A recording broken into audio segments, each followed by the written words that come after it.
دین مبین میں انسانوں کی تربیت اور انسانوں کی خلقت کے ہدف کو حاصل کرنے کا جو راستہ بیان ہوا ہے اس کا بہت بڑا ایک عنصر معرفت ہے۔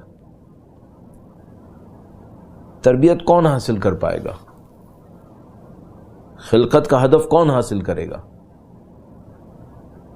کون وہ ہوگا کہ جو اپنے آپ کو اس دنیا میں رہتے ہوئے اس دنیا کے لیے تیار کر سکے گا؟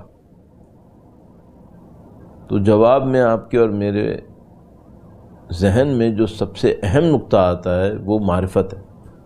جس کے پاس معرفت ہوگی، جو شخص اپنے وجود کی معرفت رکھ پائے گا کہ بھائی میں صرف جسم نہیں ہوں، میرے اندر ایک روح بھی ہے، جس کو آپ نفس تعبیر کریں، روح تعبیر کریں، وہ تزکیہ نفس کرے گا۔ لیکن جو یہ معرفت ہی نہیں رکھے گا یا رکھے گا صرف لفظ کی حد میں، جانتا ہے پہچانتا نہیں ہے، اس گہرائی تک اس کا یقین نہیں ہے، تو وہ تربیت نہیں کرے گا۔ جو شخص اس بات کی معرفت نہیں رکھے گا کہ اس دنیا کے بعد ایک آخرت ہے، ایک اور زندگی ہے، اس کے بعد ایک اور زندگی ہے، کبھی ختم نہ ہونے والا سلسلہ ہے خالدین فیہا، جو اس بات کی معرفت رکھے گا وہ اپنے آپ کو تیار کرے گا۔ جو معرفت نہیں رکھے گا وہ کیسے تیار کرے گا؟ تو بہت آسان لفظوں کے اندر یہ معرفت ہے جس کا یہ سارا معاملہ ہے۔ جتنی آپ کی معرفت بڑھتی چلی جائے گی، نہ صرف آپ کی تیاری بڑھتی چلی جائے گی، آپ کا اجر و ثواب بڑھتا چلا جائے گا۔ تو اگر مثال کے طور پر ہم سے کوئی یہ کہے کہ بھائی آپ اپنی زندگی میں کیا کریں ایک جملے کے اندر، تو ہم کہیں گے معرفت بڑھاؤ۔ جب انسان بعض چیزوں کے اوپر یقین حاصل کر لیتا ہے تو عمل میں دیر نہیں لگتی۔ لہذا قرآن کریم کے اندر جہاں کہیں بھی آیا الذین آمنوا، فوراً اگلا جملہ آیا وعملوا الصالحات۔ یہ ایمان اور عمل صالح قرآن کی اصطلاح کے اندر، قرآن کریم کی وکیبلریز میں یہ دونوں علیحدہ نہیں ہیں۔ یہ کون سا ایمان ہے؟ یہ صرف لفظ سے کہنا نہیں ہے کہ لا الہ الا اللہ، بلکہ یہ وہ ایمان ہے جو قلب تک سرایت کر چکا ہے۔ یقین اور ایمان قلبی ہے، تو جب وہ یہ ایمان قلبی حاصل ہو گیا تو یہ بالکل ایسے ہی ہے جیسے اگر مثال کے طور پر کوئی شخص اپنی اولاد کو دیکھے جو کسی مشکل میں مبتلا ہو، پہچانتا ہے اولاد ہے، میری اولاد ہے، مشکل میں مبتلا ہے، فطری تقاضا کیا ہے؟ اٹھے گا مدد کرنے کے لیے، اس مشکل سے نکالنے کے لیے۔ ماں اگر اپنے بچے کو کسی مصیبت میں مبتلا دیکھے گی تو بے قرار ہوگی یا نہیں ہوگی؟ فطری تقاضا کیا ہے؟ بے قرار ہوگی۔ اس کے لیے اس کو دماغ میں کیلکولیشن کرنے کی ضرورت ہے کہ میں پہلے کیلکولیشن کروں، انالیسس کروں؟ نہیں، اسپونٹینیس، فوراً ایسے ہی ہوگا۔ تو اگر کسی انسان کے دل میں آخرت جم جائے، خدا پر ایمان یقین آ جائے، عمل صالح میں دیر لگے گی؟ نہیں۔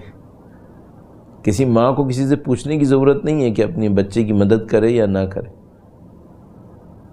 یہ جو نوزاد بچے، شیرخوار بچے ساری رات اپنے ماؤں کی محبتوں کو حاصل کرتے ہیں جبکہ ماں اذیت میں ہوتی ہے، ماں کسی سے پوچھتی ہے کیا؟ نہیں۔ انالیسس ہوتا ہے کوئی، تجزیہ تحلیل، کچھ بھی نہیں۔ اپنے اس جذبے سے بے قرار ہو کر وہ کرے گی۔ انسان بھی اگر واقعاً ایک معرفت تک پہنچ جائے تو پھر وہ شہید ہونے کے لیے بےتاب ہوگا، مرنے کے لیے بےتاب ہوگا، قربانی دینے کے لیے بےتاب ہوگا، نہ کہ انالیسس کر کے قربانی دے رہا ہوگا۔ تو جو معرکہ ہے وہ معرکہ اسی معرفت کا ہے کہ بھئی اس معرفت کو میں اور آپ کیسے حاصل کریں۔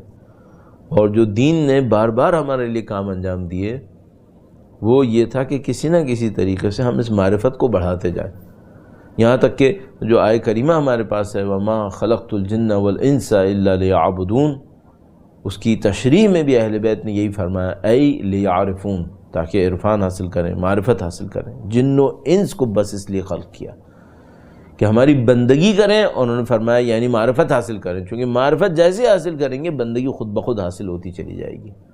سنت نبوی کا محور یہی ہے۔ کل میں نے آپ کی خدمت میں عرض کیا کہ ہم سنت نبوی کے حوالے سے، سیرت نبی کے حوالے سے کچھ جملات آپ کی خدمت میں عرض کرنا چاہتے ہیں، اور ہم چاہتے ہیں کہ اس کے اندر تھوڑی سی گہرائی کی طرف توجہ دی جائے، اور گہرائی کی طرف جو توجہ دی جائے وہ یہ کہ ہم صرف جسمانی سنت کے اوپر انحصار نہ کریں۔ اس سلسلے میں ایک نقطے سے یہاں پہ شروع کروں گا، درود بھیجے گا محمد و آل محمد پر، اللہم صلی علی محمد آل محمد وعجل فرجہم۔ کل ہم نے عرض کیا کہ اللہ کے نبی کی سنت میں صرف الفاظ پہ اکتفا نہ کریں، ان الفاظ کے پیچھے گہرائی ہے، ان الفاظ کے پیچھے مفاہیم ہے، اس کی روح ہے۔ دعائے سفر کے پیچھے روح توحید ہے، دعائے سفر کے پیچھے اپنی بے بسی کا اعتراف ہے، اسی دعا کے پیچھے ہدف خلقت کی طرف اشارہ ہے۔ اسی طرح اللہ کے نبی کی سنتوں میں کچھ سنتیں ہیں جن کا تعلق جسم سے ہے، جسمانی صحت سے ہے، اور بہت سارے ایسے راز ہیں کہ جو اللہ کے نبی گویا کوڈ ورڈز کے اندر بیان کر رہے ہیں۔ تعلق ان کا ممکن ہے صرف جسم سے ہو، اور ممکن ہے جسم سے باہر ہو، ہمیں سمجھ میں نہ آ رہا ہو۔ میں مثال عرض کرتا ہوں، ہمارے پاس مشہور ہے روایت کی، مثال کے طور پر چٹخے ہوئے برتن میں کھانا مت کھاؤ۔ ایک برتن ہے جو مثلا شیشے کا برتن ہے جس کے اندر ایک دراڑ پڑ گئی ہے، چٹک گیا ہے، اس کے اندر کھانا نہیں کھاؤ۔ کیوں؟ روایت نے کہا کہ یہاں پر کچھ نہ دیکھے جانے والے، جن کو عربی میں جن کہتے ہیں، جن اس میں ہوتے ہیں جو تمہارے لیے نقصان دہ ہیں۔ اب مجھے زیادہ تفصیل میں نہیں جانا، لیکن مثلا میں یہ سوچ سکتا ہوں کہ بھئی شاید وہ جن جراثیم ہے جو چٹخے ہوئے برتن کے اندر جمع ہو جائیں گے، ظاہر کتنا ہی آپ اس کو دھوئیں گے، اس کے کہیں نہ کہیں نشانوں کے اندر رہ جائیں گے اور آپ کے لیے نقصان دہ ہوں گے۔ ممکن ہے کہ مطلب یہ ہو، اور ممکن ہے کہ واقعاً کوئی مخلوق ہو، ہماری عقل ابھی عاجز ہے۔ لیکن اگر کوئی ظاہری طور پہ اس سنت کو پڑھے تو اس کا تعلق کس سے ہے؟ روح سے ہے یا جسم سے ہے؟ ظاہری طور پہ جسم سے ہے۔ رات کو پانی پینے لگو تو بیٹھ جاؤ، روح سے تعلق ہے جسم سے؟ ظاہری طور پہ جسم سے ہے۔ ممکن ہے روح سے بھی کوئی تعلق ہو، کم از کم ایک تعلق تو بن جائے گا۔ جب میں عمل کروں گا تو میں نے انسان کامل کی سنت پہ عمل کیا، خدا اس کا ثواب مجھے دے گا۔ اگر براہ راست جسم سے تعلق نہیں تھا اور روح سے تعلق نہیں بھی تھا، تو جب میں نے انسان کامل کی سنت پہ عمل کیا اس کا ثواب مجھے ملے گا، نہ کروں تو مخالفت ہے۔ خود بخود روح سے تعلق بن جائے گا، بعد میں بن جائے گا، انڈائریکٹلی بن جائے گا، لیکن ڈائریکٹلی جس سے تعلق ہے وہ جسم سے ہے۔ لیکن کیا نبی کی سنتیں ساری وہ ہیں جن کا براہ راست تعلق جسم سے ہے، صحت سے ہے، جسمانی صحت سے ہے؟ میں کہوں گا نہیں۔ بہت ساری سنتیں اللہ کے نبی کی ایسی ہیں جن کا ظاہری تعلق جسمانی صحت سے نہیں ہے، جن کا تعلق معاشرے سے ہے، روحانیت سے ہے، معاشرتی احکام سے ہے۔ ایک مثال عرض کروں گا آپ کی خدمت میں، اور ایک دوبارہ ایک شکوے کے ساتھ درود بھیجے گا محمد و آل محمد پر، اللہم صلی علی محمد آل محمد وعجل فرجہم۔ اور معاشرہ بڑا عجیب معاشرہ ہے، البتہ اس اعتبار سے کہ انسانی معاشرہ ہوتا ہی سہل پسند ہے، آسان کرنے والا کام بتا دیا جائے اس کو کرنے کو تیار ہو جائیں گے، سخت کام بتائیں تو ظاہر ہے کہ پھر ڈیمانڈ کم ہو جائے گی۔ اگر میں آپ سے کہوں کہ آپ کو میں ایک فلاں کام بتا رہا ہوں، اس کو کرنے میں 5 منٹ لگیں گے، ثواب اتنا ڈھیر سارا ہوگا، دوسرا کام بتاؤں جس میں اتنے ہی ثواب کے لیے 10 دن لگیں گے، تو کون سا کرے گا انسان؟ ظاہر ہے وہ جس میں 5 منٹ میں مل جائے گا، سہل پسند طبیعت ہے تو اسی کے اوپر جائے گا۔ تو میں اپنے آپ سے ایک سوال پوچھتا ہوں، ہمارے معاشرے میں اگر ہم افراد سے یہ پوچھنا شروع کریں کہ بھائی نبی کی کوئی 3 سنتیں بتاؤ، نبی کی کوئی 3 سنتیں بتاؤ، تو جو لوگ آپ کو سنتیں بتائیں گے وہ کون سی ہیں؟ جو میرا خیال ہے، جو میں سمجھ پایا ہوں، شاید میں اتنا اچھا نہ سمجھ پایا ہوں، لیکن بہرحال جو میرا خیال ہے، اگر میں لوگوں سے پوچھوں، آپ جو مثال کے طور پر بنیادی طور پر یہ مجالس سبا سینٹر کے لیے عرض کی جا رہی ہیں، تو مثال کے طور پر اگر میں پوچھوں تو کیا جواب دیں گے دوست احباب؟ میرا خیال ہے کہیں گے کہ اللہ کے نبی کی سنت تھی کہ وہ کھانا پانی سیدھے ہاتھ سے تناول فرماتے تھے، رات کے وقت بیٹھ جایا کرتے تھے، پانی پیتے وقت جب بھی کچھ کھاتے تھے بسم اللہ فرماتے تھے۔ 3 سنتیں ہوں گی۔ زیادہ تر لوگ جو سنتیں بتائیں گے وہ بتائیں گے جن کا تعلق جسم سے ہے، وہ بتائیں گے جن کا تعلق عبادات سے ہے، جن کا تعلق معاشرے سے ہے۔ کون سی سنتیں بتائیں گے؟ اتنی گہرائی میں نہیں جائیں گے۔ زیادہ تر وہ سنتیں بتائیں گے جن کا تعلق جسم سے ہے، زیادہ تر وہ سنتیں بتائیں گے جن کا تعلق جسمانی صحت سے ہے۔ البتہ ممکن ہے کوئی یہ کہے کہ مولانا اس لیے یہ زیادہ بتائیں گے چونکہ یہ زیادہ تعداد میں عمل میں لائی جاتی ہیں۔ مثلا آدمی پانی دنیا میں کتنی دفعہ پیے گا روزانہ؟ اتنی دفعہ پیے گا تو اس کو ہر دفعہ یاد آئے گا کہ بھئی اللہ کے نبی سیدھے ہاتھ سے پیتے تھے، رات کا وقت ہوتا تھا تو بیٹھ جایا کرتے تھے۔ لیکن میں ایسے ہی پوچھوں گا، یہ جو سنتیں بتا رہا ہوگا کوئی، کیا اس بات کو کہے گا پہلی سنت کہ اللہ کے نبی جس کو ملتے تھے پہلے سلام کرتے تھے؟ تو پانی زیادہ پیتا ہے یا لوگوں کو زیادہ ملتا ہے؟ تو بظاہر تو اس کو پہلی سنت یہ بتانی چاہیے کہ اللہ کے نبی جس کو ملتے تھے وہ سلام ارشاد فرماتے تھے، تو وہ والی سنت کیوں پہلے نہیں بتائی؟ ایک پوائنٹ مجھے لگ رہا ہے، اور وہ یہ ہے کہ ہماری اورینٹیشن اللہ کے نبی کی سنتوں کے اندر بھی اپنی ذات ہے، وہ نہیں ہے جس پہ اللہ کے نبی توجہ دے رہے تھے۔ اس جملے کو عرض کروں گا، درود بھیجے گا محمد و آل محمد پر، اللہم صلی علی محمد و آل محمد وعجل فرجہ۔ نبی کی سنتوں کے پیچھے ایک محور ہے۔ وہ محور کیا ہے جو مجھے سمجھ میں آتا ہے؟ نبی کی سنتوں کے پیچھے محور ہے کسی کو کچھ دینا۔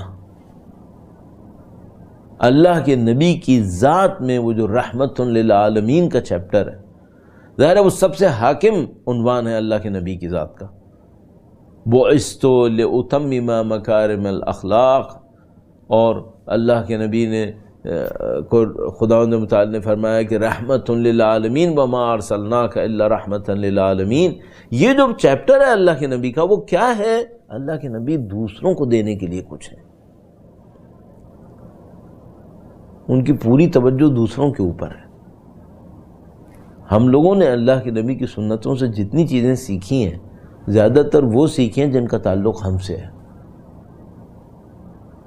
اگر آپ اس اورینٹیشن کو چینج کر دیں، وہ یہ کہ بھئی اللہ کے نبی کی ذات اپنی ذات سے گزر کر سب کام انجام دیتی تھی، یہاں تک کہ قرآن کریم ارشاد فرماتا ہے حریص علیکم بالمؤمنین رؤوف الرحیم۔ یہ نبی اپنی ذات میں شدت سے چاہتے ہیں تم لوگوں کو، مومنین کے لیے رؤوف ہے، رحیم ہے، ان کے دل میں غیظ نہیں ہے، دل میں شدت نہیں ہے۔ اللہ کے نبی ایسے نہیں ہے۔ ہم نے اس سنت پہ کیوں نہیں توجہ دی؟ مجھے لگا ہماری کوتاہیوں میں سے ایک کوتاہی ہے کہ جب ہم نے اللہ کے نبی کی ذات کو دیکھا تو ان محوروں پر تو دیکھا جن کا تعلق ہماری ذات سے بنے گا۔ مثلا میں کون سے ہاتھ سے پانی پیوں گا تو میرے لیے بہتر ہوگا، میں کس کام کو انجام دوں گا اللہ کے نبی کی سنتوں سے تو جو میرے لیے بہتر ہوگا، جبکہ مجھے اللہ کے نبی کی سنت نے پہلی چیز جو دیکھ لینی چاہیے تھی وہ یہ کہ اللہ کے نبی اپنی ذات سے نکل کر ہمیشہ دوسروں کو دیکھنے والے تھے۔ لہذا اگر ہم سے کوئی یہ کہے کہ بھئی اللہ کے نبی کی سب سے بڑی سنت کون سی تھی؟ سلام، قولاً و لفظاً افشوا السلام، سلام کو پھیلا دو۔ اللہ کے نبی ارشاد فرماتے ہیں سلام کو پھیلا دو، رائج کر دو اپنے معاشرے کے اندر۔ یہ اللہ کے نبی کی پہلی سنت ہے۔ کون سا سلام؟ معذرت کے ساتھ وہ سلام جو میں اور آپ میرے جیسے لوگ کر رہے ہیں، کہتے ہیں السلام علیکم، لکھتے ہیں سلام علیکم، کسی کے لیے دعا نہیں ہوتی۔ کیوں؟ کسٹم ہے، ٹریڈیشن ہے، ریچول ہے، ملتے ہیں تو یہ کہتے ہیں۔ اللہ کے نبی کون سا سلام کرتے تھے؟ اللہ اکبر، وہ سلام کرتے تھے جو دل سے دعا تھی، سنت نبی صرف زبان سے سلام ہے یا دل کی دعا ہے؟ گہرائی میں جاؤ. اللہ کے نبی کی سنت صرف لقلقہ زبانی نہیں ہے، دل کے اندر سے نکلنے والی ایک دعا ہے. اور یہ اتنا عجیب تھا. ایک واقعہ آپ کی خدمت میں عرض کرتا ہوں. درود بھیجے گا محمد و آل محمد پر. اللہم صلی علی محمد آل محمد وعجل فرجہم. بیان کرتے ہیں، ممکن ہے تھوڑی سی مجھ سے کوتاہی ہو رہی ہو، لیکن بہرحال میرے ذہن میں ہے کہ واقعہ اس طرح سے تھا کہ کوئی کنیز تھی یا کوئی غلام تھا، وہ کسی جگہ پہ بیٹھا ہوا تھا اور بڑا افسوسناک اس نے ایک ماحول بنایا ہوا تھا، اپنا چہرہ غمزدہ. اللہ کے نبی نے سنتوں میں سے ایک سنت یہ تھی، بہت سخت ہے میرے جیسے کہ اس پہ عمل کروں، لیکن ان کی سنت یہ تھی کہ اگر کسی بھی انسان کو غمزدہ دیکھتے تھے تو توجہ دیے بغیر نہیں گزرتے تھے. یہ بہت عجیب سنت ہے، اور آج کے ماحول میں کیسے عمل میں لائی جائے گی؟ لوگ ڈسٹینس رکھنا چاہتے ہیں، بیماری کے علاوہ نہیں، ویسے بھی تمہیں مجھ سے کیا کام، مجھے تم سے کیا کام، اور یہ اور وہ. اللہ کے نبی ایسے نہیں تھے. اللہ کے نبی توجہ دینے والے تھے. تو کسی کو غمزدہ دیکھا، اللہ کے نبی نے کنیز یا غلام تشریف لائے، کیوں ایسے بیٹھے ہو؟ کہا میں مالک سے خوفزدہ ہوں. کہا کیوں؟ کہا اس نے فلاں کام انجام دینے کے لیے بھیجا تھا، مجھے بہت دیر ہو گئی ہے، اب میں واپس جاؤں تو وہ بہت چیخے گا، مجھے اذیت کرے گا. کہا میں تمہارے ساتھ چلوں. کہا چلیے آپ میری سفارش کر دیں. کہا ٹھیک ہے میں کر دوں گا. یہ بھی عجیب سنت ہے. اللہ کے نبی دوسروں کے کام آنا چاہتے تھے. ہمیں وہ سنتیں یاد رہتی ہیں، پانی کیسے پیتے تھے، کنگا کیسے کرتے تھے، یہ سنتیں کیوں نہیں یاد رہتی؟ آپ کی خدمت میں اس لیے عرض کر رہا ہوں، اپنے لیے بھی یاد رکھوں. کسی کو پریشان حال دیکھتے تھے تو توجہ دیتے تھے. اس پہ بہت واقعات ہیں اللہ کے نبی کے. تشریف لے گئے، اللہ کے نبی ہمراہ گئے، ایک جگہ پہ پہنچے. کہا یہ میرے مالک کا گھر ہے، مالک کا نام یہ نام ہے. تشریف لے گئے، اس مالک کو پکارا، اس نے دروازہ نہیں کھولا. اللہ کے نبی نے دوبارہ پکارا، کیونکہ قرآن کریم میں اس طرح کے آداب سکھائے گئے کہ بھائی 3 مرتبہ پکارو. اللہ کے نبی کی سنت بھی یہی تھی. ایک اور دفعہ پکارا، نہیں جواب آیا. اللہ کے نبی نے ایک اور دفعہ پکارا. اب اس دفعہ پکارنے کا مطلب کیا تھا؟ اللہ کے نبی کی سنت تھی کہ اگر 3 دفعہ پکاریں گے نہیں آئے گا پھر اللہ کے نبی تشریف لے جائیں گے. تیسری دفعہ پکارا، وہ اندر سے نکل آیا. جب وہ نکلا تو اللہ کے نبی کو دیکھ کر بڑا خوش ہوا، اور یہ اور وہ. لوگوں نے اس سے کہا کہ تم اندر تھے اور اللہ کے نبی یہاں کھڑے ہو گئے تمہارا نام پکار رہے تھے، تم پہلی آواز پہ نکلے کیوں نہیں؟ سلام نہیں کہا تھا ابھی، شاید ابھی صرف نام لیا تھا. کہا یہ اللہ کے نبی کا قلب مبارک، ان کی زبان مبارک، یہ اپنی زبان سے میرا نام لے رہے تھے. 3 دفعہ مجھے پکارا، میرا دل نہیں چاہا کہ میں ایک دفعہ پہ باہر آ جاؤں پھر دوبارہ نہ پکاریں. میں دل چاہا کہ میں نام سنوں اپنا ان کی زبان سے. اور اللہ کے نبی فرمایا یہ حکم. کہا یہ غلام تمہارا یا کنیز تھی. کہا اس کو آزاد کیا، اس کو آزاد کیا. یہ وجہ بنا کہ آپ آئے. سنت کیا ہے؟ سنت یہ ہے کہ آپ کسی جگہ پہنچے 3 دفعہ آواز دیں. کس دل سے؟ اللہ کے نبی کے دل کو دیکھو. سنت یہ ہے کہ آپ کسی کو ملیں تو سلام کریں. صرف زبان سے کہوں سلام علیکم یا کچھ دل میں بھی ہو. اللہ کے نبی کی ذات گرامی کو دیکھو، وہ جب کسی کو سلام کرتے تھے تو کیسے سلام کرتے تھے؟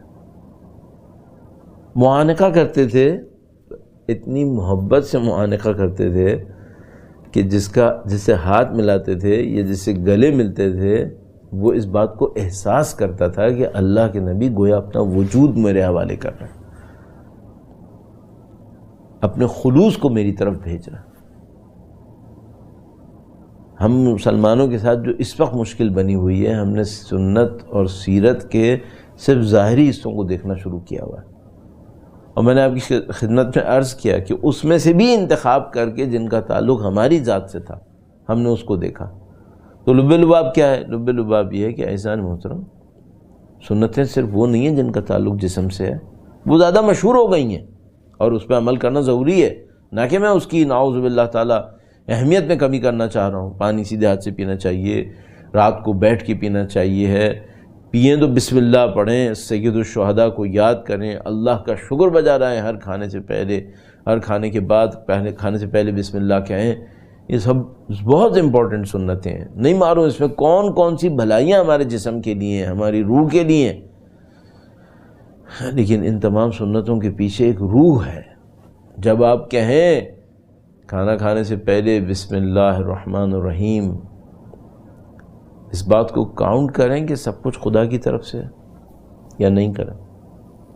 ظاہر ہے جب اللہ کے نبی کہتے ہیں کام شروع کرنے سے پہلے کہو بسم اللہ، آیا لقلقہ زبان ہے، زبان کا ہلنا ہے صرف. جب وہ کہہ رہے ہیں سلام کرو اور کہو السلام علیکم یا سلام علیکم، تو اس کے پیچھے کیا چاہتے ہیں؟ دل سے دعا نکلے.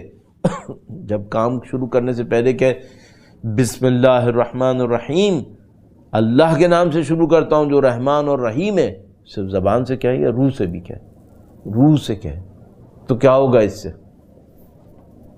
توحید آئے گی، دین مضبوط ہوگا. جب میں سلام کروں تو کہوں السلام علیکم، اس سے کیا آئے گا؟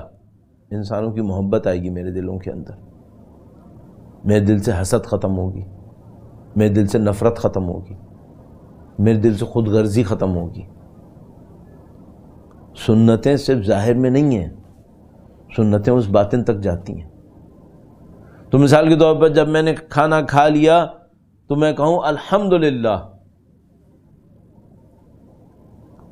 ابھی اس وقت تو ہمارا یہ عالم ہوا ہے کہ ہم اپنے ہر بسم اللہ اور الحمدللہ کے بعد ایک استغفر اللہ بھی کہہ دیں، کیونکہ جس انداز میں ہو رہا ہے وہ لگ نہیں رہا کہ وہ تھا جو اللہ کے نبی نے کہا تھا. تو جب میں کھانا کھا چکوں اور کہوں الحمدللہ تو کیا مطلب ہو؟ مطلب یہ نعمتیں خدا کی طرف سے ہیں. اگر نعمت خدا کی طرف سے ہے اس کا مطلب ہے اس کا مجھ سے حساب لے گا، اس کا مجھ سے حساب لے گا. مجھے خدا نے یہ نعمت دی ہے، جو اس سے محروم ہیں ان کی کوئی ذمہ داری میرے اوپر تو نہیں ہے. تو عزیزان محترم یہ جتنی بھی چیزیں سنت نبوی میں ہمیں نظر آئیں گی یہ سب کے سب سمبولک نظر آئیں گی، اور یہ سب سمبولزم ہمارے اور آپ کی روح کے اوپر اثر انداز ہوتا ہوا نظر آئے گا. اور روح کے اوپر وہ کیا اثر ڈالے گا؟ روح پہ اثر ڈالے گا، کبھی ہمیں آخرت پہ لے کے جائے گا، کبھی ہمیں توحید پہ لے کے جائے گا، کبھی ہمیں ذمہ داری کا احساس دلانے کے لیے کروائے گا. یہ جو الحمدللہ جملہ ہے یہ جملہ اپنے اندر ذمہ داریوں کا پہاڑ لیے ہوئے ہے. جب میں کہہ رہا ہوں الحمدللہ اس کا مطلب کیا ہے؟ اس کا مطلب ہے خدا نے مجھے یہ نعمت دی ہے، میری زندگی کا کوئی ہدف ہوگا تبھی تو یہ نعمت دی ہے. میں ان لوگوں میں سے نہ بن جاؤں نعوذ باللہ تعالیٰ جو فاسق ہیں، کافر ہیں، خدا ان پہ نعمتیں برسائے چلے جا رہا ہے اور وہ اس کا حساب ہی نہیں کر رہا کہ خدا نے نعمت کیوں دی ہے.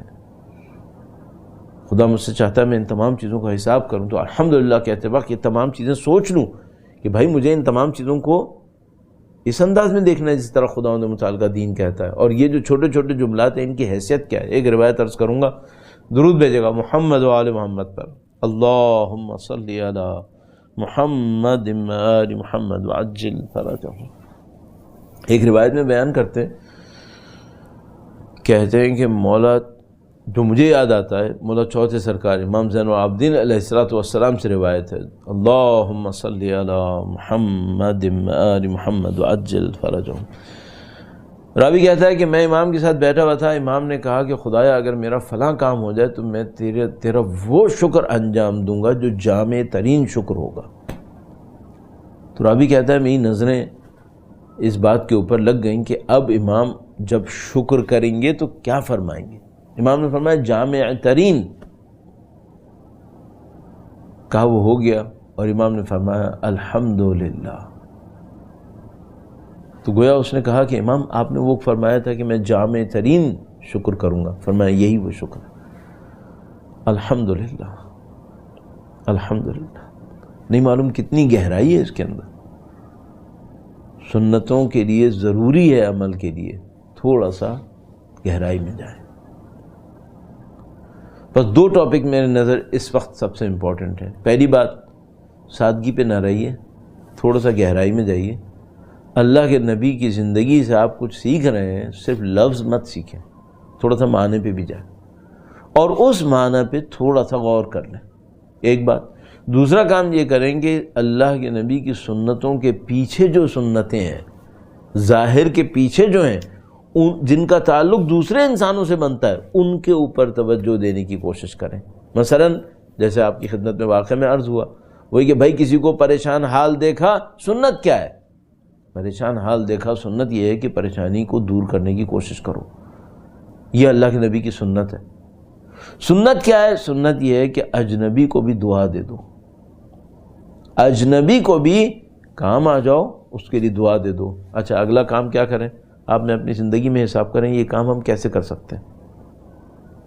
اجنبی کو دعا دے سکتے ہیں ہم یا نہیں دے سکتے؟ ہاں بالکل دے سکتے ہیں. وہ کیسے؟ مثال کے طور پر ابھی 40 کا دن گزرا، اہل بیت اطہار علیہ السلام کے ماننے والے پوری دنیا سے جمع ہوئے. مثال کے طور پر کربلا میں پوری دنیا کے اندر جمع ہوئے، اہل بیت اطہار علیہ السلام کی شان و عظمت کو بیان کیا. پاکستان جیسے ملک کے اندر بہت سارے چیلنجز تھے، ان سب کو جھیلتے ہوئے لوگ جمع ہوئے. نہیں معلوم کتنی تو FIR کٹوا دیں جھوٹی جعلی اہل بیت کے چاہنے والوں کے اوپر. آپ نے ان سب کو دعا دی؟ جن لوگوں نے اپنی بعض اوقات جانیں خطرے میں ڈال کر سید الشہداء کا پرچم بلند کیا. کراچی اور پتہ نہیں کہاں کہاں کے جو ویڈیو کلپس آئے وہ ہم ایک دوسرے کو بھیج رہے ہیں فخر سے، الحمدللہ دیکھو لاکھوں کا مجمع تھا، یہ تھا وہ تھا. دل سے ان کو دعا دی کہ ان لوگوں نے قربانیاں دی. آپ کہیں گے ہاں کہا تھا خدا تمام اہل بیت کے چاہنے والوں کی حفاظت کرے. زبان سے صرف کہا تھا، دل سے کہا تھا. اکیلے میں بیٹھ کے دعا دیں. الحمدللہ رب العالمین، اہل بیت کے چاہنے والے علماء نے، خدمت گزاروں نے پوری دنیا کے اندر سید الشہداء کی خدمت کے لیے جد و جہد کی ہے. ہم ایک ایک کے لیے دعا نہیں کر سکتے، لیکن جب بھی دعا کریں دل سے دعا کریں. اگر آپ مثال کے طور پر امریکہ کے اندر ہیں، کیلیفورنیا میں ہیں، اہل بیت کے چاہنے والے وہاں پہ بھی تو میدان میں آئے ہوں گے، کہیں نہ کہیں انہوں نے کوئی نہ کوئی خدمت کے لیے طریقہ کار اختیار کیا ہوگا. ان کو دل سے دعا دیں. البتہ آج کل حالات نامساعد تھے تو شاید اس طرح سے ہجوم نہیں ہو سکتا تھا، اس طرح سے جلوس نہیں ہو سکتا تھا. ایک اور جگہ بھی ہے دعا کے لیے. کچھ لوگ بیمار ہیں، وہ اپنے بستروں پر ہیں، لیکن ان کے دلوں میں خواہش ہے کہ کاش 40 پر امام کے جلوس میں آ سکتے ہوتے، مجلسوں میں آ سکتے ہوتے. وہ تڑپ رہے ہوں گے، ان کے لیے بھی دعا کریں. سنت نبی کیا ہے؟ سنت نبی دوسروں کو دیکھنا. سنت نبی انسانوں کی زندگیوں سے مشکلات کو کم کرنا ہے. بس جتنا یہ دوسری چیزیں اہم ہیں، ان میں انتہائی اہم حصہ یہ ہے، سنت کا حصہ ہے کہ انسانوں کی زندگی سے مشکل کو کیسے حل کریں. اس پر میں اور آپ کیسے عمل کریں گے؟ کیونکہ دیکھیے اگر میں آپ کی خدمت میں صرف یہ کہوں نا یہ صحیح ہے، یہ غلط ہے، یہ صحیح ہے، یہ غلط ہے، یہ کافی نہیں ہے. ایک اگلا قدم بھی ہے. اگلا قدم کیا ہے؟ میں آپ کی خدمت میں یہ بھی عرض کروں اس پہ عمل کیسے کرنا ہے. تو اگر میں نے آپ کی خدمت میں عرض کیا کہ بھئی اجنبی کو بھی دعا دیں، اجنبی کو دعا کیسے دیں؟ آپ کی خدمت میں عرض ہوا ایسے دعا دو. اگر آپ کسی کی زندگی سے مشکل کو آسان کرنا چاہتے ہیں تو کیسے کر سکتے ہیں؟ معذرت کے ساتھ عرض کروں گا، سب سے پہلے تو یہ دیکھ لیجئے گا ہم اور آپ ہی مشکل نہ ہوں. سب سے پہلے تو یہ دیکھ لیں میں ہی مشکل نہ بن جاؤں. کہ مثلا جو میں کہہ رہا ہوں کہ بھائی کسی کی زندگی سے مشکل آسان کروں اور اس سے پوچھو بھائی تمہاری زندگی سے کیا مشکل آسان ہو سکتی ہے، تو سب سے پہلے وہ مجھ سے ہی کہہ دے کہ بھائی تم تو خود اپنے آپ کو صحیح کر لو، یہی سب سے بڑی آسانی ہے. اس کو دیکھ لیجئے گا. آپ گھر کے اندر میرا اور آپ کا جو رویہ ہو کہیں ایسا نہ ہو ہمارے اہل خانہ کے لیے مشکل کا سبب بنا ہوا ہو. ایسا نہ ہو کہ آپ اس سینٹر کے اندر ہم ہی ہوں جو مشکل بنے ہوئے ہوں. اور ایسا نہ ہو کہ خدا نہ کرے نعوذ باللہ تعالیٰ بہت بڑی سطح پہ جا کر کہیں ایسا نہ ہو کہ معاشرے کی وہ خرابی جس سے لڑنے امام تشریف لا رہے ہیں وہ کہیں ہمارے ہی اطراف میں ہو، نعوذ باللہ تعالیٰ، یہ سب نہ ہو جائے کہ ہم دعوے تو کر رہے ہوں اور یہی نہ دیکھ پا رہے ہوں کہ بھائی اصل مشکل ہم ہی ہیں، یہ نہ بن جائے کہیں۔ تو سنت نبی میں بہت گہرائی آئے گی، اور اس سنت نبی کے حصے کو میں انشاءاللہ کل ایک اگلے مرحلے میں لے جاتے ہوئے عرض کرنے کی کوشش کروں گا کہ اللہ کے نبی انسان کا احترام کیسے کرتے تھے۔ یہ انتہائی اہم چیپٹر ہے، اور اگر یہ چیپٹر کہیں ہمارے اور آپ کی آنکھوں کے سامنے واضح ہو جائے نہ، شاید لفظ میں تو ہوگا لیکن تھوڑا گہرائی میں اگر چلا جائے تو پھر سمجھ لیجئے کہ ہماری اور آپ کی زندگی ہی کچھ اور ہونے والی ہے، پھر تو طریقہ کاری کچھ اور ہونے والا ہے۔ درود بھیجے گا محمد و آل محمد پر، اللہم صلی علی محمد و آل محمد۔